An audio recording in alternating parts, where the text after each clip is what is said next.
Hello, my name is Gavin Roberts, and my presentation as part of Talking Heads is on communication and my reflection on that during the group process. My presentation is going to cover four main areas. Start with an overview of reflective practice, and in particular focus on Driscoll's that the group agreed to use. I'll then move into the three stages of Driscoll's model: the what, the so what, and now what. Give an explanation of the critical incidents. The so what, my research into communication and the group process. And now what, my lessons learned and my action plan. Firstly, reflective practice. Sean identifies two areas of reflective practice: reflection in action and reflection on action. As a natural reflector, I find myself reflecting in action constantly. I do this during meetings, I do it during incidents, and it helps me maintain and get a good situational awareness and better able to make decisions. Reflection on action was something I was introduced to in 1999 as part of my certificate in education, and actually formalising that reflection. This assignment has actually refreshed that, and actually I've seen the benefits again of reflection on action, and I will continue that as good practice for myself. Driscoll's model, three simple stages: the what, the so what, and the now what. What Driscoll has done has added to this, because it's based on Borton's and Bowd's former models, but there are trigger questions. The trigger questions actually enhance this basic version into something similar to Gibbs, where it's a lot more robust and a lot more deep thought. With the first element on what the Driscoll questions ask you are the actual event that occurred, how it made you feel, how you think others felt. But in particular, one of the questions is, why do you wish to reflect on that particular part? What's the purpose? I've chosen communication as part of this assignment because the ILM, the CIPD, and the Project Management Institute have recently identified communication for achieving goals, for making sure that in these current climates of austerity going forward, clear communications and effective communication with senior managers is absolutely key to success. So that's why I've chosen communication. The so what element goes into more research.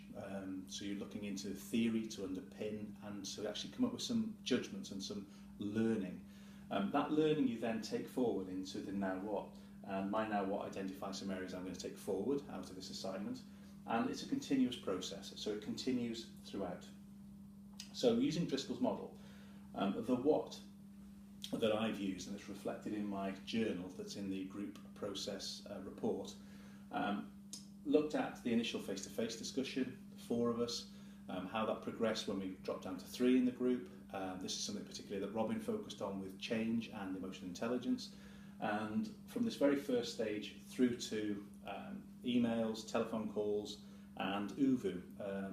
UVU I found very interesting. It's very similar to Skype. You can have up to 4 people talking, and it enabled us to communicate over distance, something I'll pick up later as a potential barrier to communication. And it worked really well for us.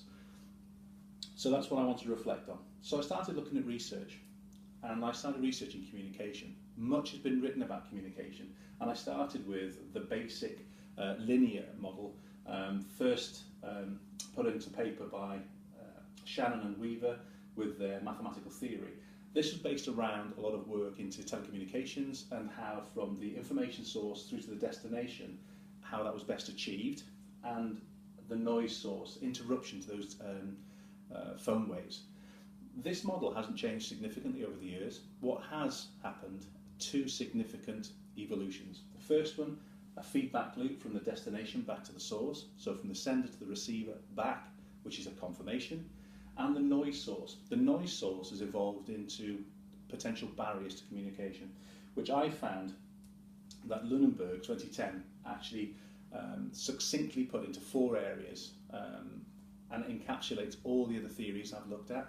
And it looks at 4 areas: the process, selecting the correct process for the communication. We chose UVU, which enabled us to overcome the second point about physical barriers with the distance with the team. By using UVU, we enabled us to meet face-to-face and to communicate clearly over distance. It also, in the process, looks at feedback and poor listening skills, something I've picked up during our group discussions and when we were on UVU. There were some real good active listening skills demonstrated by all. Semantics We didn't use any language that people didn't know, like TLAs, three-letter acronyms. We use a lot in my business, and lots of businesses do. We kept it very clear, and we made sure people understood what was being said. The last area I found very interesting is psychosocial, because what we've done as a group, we've all done our own profiles, which I used to reflect back on why we were communicating so effectively. But this is very much our self-assessment, our perceptions, our values, our biases, what we think. So that was very interesting, and I'll explore that further. So I found a Businesstopia was 3 slides which deal with communication models, very clear and easy to explain the benefits and the limitations with the different models. The first one, this linear model, very similar to Shannon and Weaver's, is one way. There's no communication back, there's no confirmation. This is very similar to this presentation now, and my feedback will come back in time, but it's not two-way. We did not use this method of communication during our project. The transactional model. Transactional model, the face-to-face. Our initial meeting and our further meeting that we had after Hazel session in February, where we met to confirm and just work together and support each other complete the project. This is an area that Sarah will have touched on in her presentation about group dynamics and leadership, and particularly Tuckman's when it gets to the storming stage, how a transactional interaction with people can actually cause conflict. And what I found with our group, we managed to navigate through this very well. Again, another question I wanted to ask, well, how did we manage to do that? The final point with that is, I find Covey succinctly puts, as most people do not listen to understand, they listen with the intent to reply. What I found with our group, we did openly listen, we constructively discussed areas and moved forward positively. Final part of the communication model is the interactional model, two-way communication, not face-to-face. This can be done through emails, via telephone, and Uvu that we used that I found very beneficial. I've actually written an extra reflective journal on that and how I potentially could use that in the workplace to save me travelling a lot of distance to meet face-to-face with colleagues in Mid and West and South Wales. This worked very well for us again. So what I wanted to do was look at why we communicated so well, because as George Bernard Shaw says, the single biggest problem in communication is the actual illusion it's taken place, and we communicated really well. So I got together with the group and I asked them to share their management self-assessments with me. I looked at these, and what I identified from our styles, looking at the Belbin team models, was that we were all action-centred, and that clearly demonstrated itself during our first interaction. We were all very task-focused, we knew exactly what we needed to achieve, and we communicated constructively to get there. Which led me on to this, to ask a bit more information from the group. So we had very similar team models, which Battenberg actually identifies as a success criteria for group process, the similarity and how they complement. And what we identified in the group when I asked them to look at their communication styles, we had 2 distinct areas that came up. The Rock was for myself and Sarah, and the Peacemaker for Robin. But Sarah also scored quite highly in the Peacemaker. And if you look across, and you can do this with the slides, they're very, very similar. And what comes through is the avoids conflict and can seem to be aloof. Very interesting points actually, because our group, there was no conflict, and we worked really well together. Perhaps because we're action-centred and we knew what we needed to achieve. But the other types that the actual Belbin roles that Sarah and Robin were completed finishers, and I was a shaper. The shaper has the potential to be provocative and challenging, and I received that feedback from my MPD assignment, and I wanted to use that to reflect upon.